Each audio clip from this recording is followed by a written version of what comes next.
Hello guys, मेरा नाम है सागर। इस एपिसोड की स्टार्टिंग में यिनचन कहता है मैं एडमिट हो चुका था उस प्रेसिडेंशियल प्लेस के लिए। शेंगोंग, क्या तुम अभी भी उन सारी चीज़ों को लेकर मुझसे नफरत करती हो?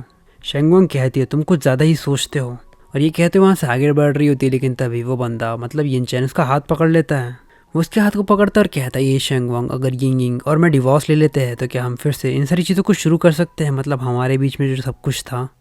शेंगोंग उसके हाथ को झटकते हुए कहती है अब अपने आप को कमजोर दिखाना बंद करो, क्या तुमने ही जबकि तुमने ही इस चीज को कहा था कि लू यिंग मुझसे कई गुना ज्यादा बेहतर है, और अब तुम ये कह रहे हो कि लू यिंग मेरे बराबरी की भी नहीं है।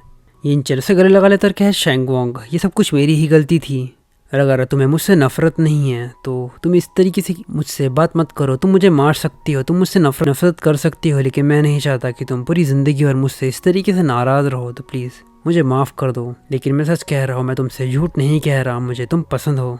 आखिरी बार जब मैंने तुम्हें देखा था तुम टीवी स्टेशन के सामने थी उस गेट पर। मैंने जब तुम्हें देखा था तुम ऑफिस कार से जा रही थी, और मैं उसी समय समझ चुका था कि मैं तुम्हें नहीं जाने दे सकता, तुम मेरे लिए बहुत ज़्यादा ज़रूरी हो।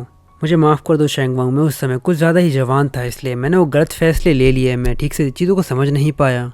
प्लीज़ मुझे एक और मौका देकर देखो, मैं तुम्हें इस बार निराश नहीं करूँगा। मैं तुमसे वादा करता हूँ कि मैं कभी भी तुम्हें उस प्रकार से ट्रीट नहीं करूँगा। शेंगवांग उसे अपने आप से दूर करते हुए कहती है मैं ये शेंगवांग, मैं कभी भी उस जगह पर वापस नहीं जाती और मुझे जाने दो। और ये कहते हुए उसके गाल पर एक चपेट भी मार देती है। शेंगवांग उसे झापड़ मारते हुए कहती है तुम्हारा ही झापड़ है जो कि तुम्हें मिलना चाहिए था, तो मुझे अब उसे रिटर्न करना ही होगा, और ये अब तुम्हारे पास है। और आज के बाद से हम एक दूसरे को नहीं जानते और ना ही हम एक दूसरे की चीज़ कोई भी चीज़ को ओन करते हैं, तो अगली बार से मुझे इस तरीके से हैरेस करने की कोशिश मत करना।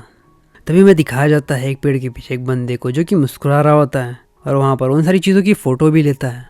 इसके बाद हमें जुनजुन को दिखाया जाता है जो कि टॉवेल से अपने बालों को पोंछ रहा होता है। उसके साथ में उसका असिस्टेंट भी होता है। वो कहता है यंग मास्टर इस तरफ देखिए, और ये कहते हुए शेंगवोंग को फ़ोन दे देता है। और ये कहते हुए जुनजिन को फ़ोन देता है। जुनजिन उस फ़ोन की तरफ देखता है जहाँ पर हमें दिखाया जाता है कि ये वही फ़ोटो है जहाँ पर युनचेन शेंगवोंग को गले लगा रहा होता है। जुनजिन कहता है आखिर तुम्हें ये फ़ोटो किसने सेंड करी है? वो कहता है ये बैक स्टेज की फ़ोटो है, ये जुनशेंग ने हमें भेजी है और कई लोगों ने इसे सोशल मीडिया पर भी अपलोड किया है। स्टाफ ने मिस ये को, इसीलिए उन्होंने हमें ये फ़ोटोज़ भेजी है। जुनजिन कहता है तो मेरे हिसाब से अभी इंटरनेट पे तहलका मचाने वाली है, क्योंकि ये एक काफ़ी बड़ी हस्ती है, तो इसी तरीके से लोगों को फंसाया जाता है। जुनजिन कहता है इस फ़ोटो की सारी चीज़ों को हैंडल करो, और कभी भी मैरिज डिपार्टमेंट में इन सारी चीज़ों को नहीं पता चलना चाहिए। जैसे ही उसकी ये बात सुनता है वहाँ से निकल जाता है और कहता है ठीक है मास्टर। तो ये एपिसोड यहीं तक। अगर आपको एपिसोड पसंद आया तो प्लीज़ इस एपिसोड पे लाइक और कमेंट करके ज़रूर बताइए, और चैनल को सब्सक्राइब करना ना भूलिए।